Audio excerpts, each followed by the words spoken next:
In the briar patch. I can't escape. Mrs. Bill watches me close.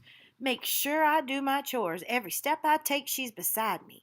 Every day she's got new chores. Every day she asks, "How'd you hear about Chinamen?" I squirm, hem, and haw, but I don't tell. Unsmiling, Mrs. Bill peers at me like she can see straight into my heart. 3 mornings in a row she met me on the porch steps before I can run. Maybe Lizzie told her about me and Billy. Maybe she thinks I'll repent and tell her who told me about Chinamen. Soap today. I hate making soap. Get the yellow pail, says Mrs. Bill, tying her blue apron. Nasty. The tallow pail is filled with grease and pork fat. It's thick, grayish white. A pot hangs over the yard fire. I hand Mrs. Bill the tallow. She pours the sluggish, gobbly goop into the pot.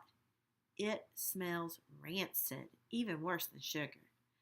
I hear Mr. Bill calling, I say. No one's calling. Stir, sugar.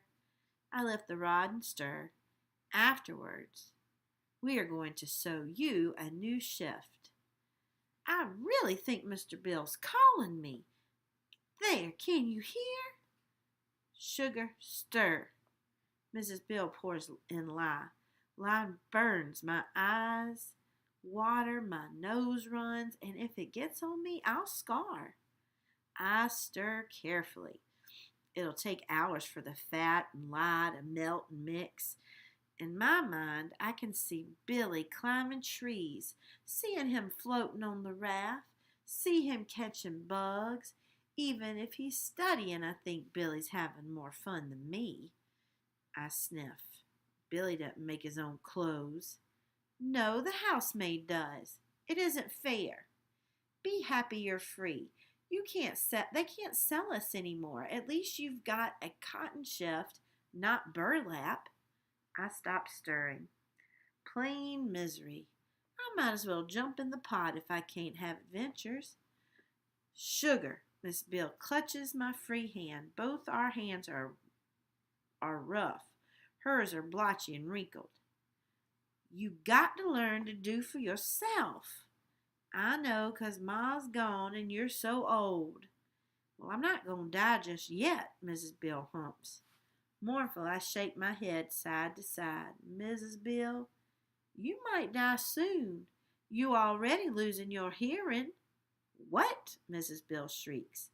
Mr. Bill's in the garden hollering for me. He really is. I'm so sorry, really sorry you can't hear it.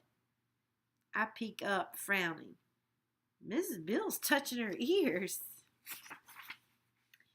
He's been yelling, moderation, moderation.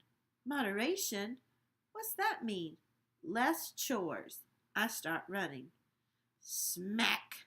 I run into Mrs. Thornton. Hands on her hips. She's blocked my way. Apologize to Mrs. Bill. I sigh, turn. I'm sorry, Mrs. Bill. Mrs. Bill is very happy. I rock back on my heels, bow my head. I'm mistaken, Mrs. Bill. Nobody's calling me. I pick up the dropped rod. Soap. Who needs it? Sugar smells don't fade. Dirt never goes away. Mrs. Bill makes me sit on the porch steps. I'm not allowed to do anything, not even chores. I count cracks in the wood, search for spiders and ants in the dirt, scratch the scabs on my knees, untie and tie my pigtails, try to guess how many clouds were in the sky, try to remember my mom loved me, try to forget Lizzie. She probably has a dozen new friends. And try to forget Billy has a better life than me. Worse, sitting on the steps, I see how slow the old folks shuffle. I see their sad and worried faces, hear their whispering. It's like our yard is filled with drowsy, fretting moths. Mr. Petey is talking low with Mr. Bailey. Reverend is whispering to Mrs. Ellie. Mr. and Mrs. Bill grumble, scattering chicken food. Even Mrs. Thornton is sewing on her porch. mumbling to herself. I listen hard. Chinamen, whisper, whisper, whisper, Chinamen. It sounded like a storm rolling in from the horizon. Mumble, whisper, rumble, Chinamen.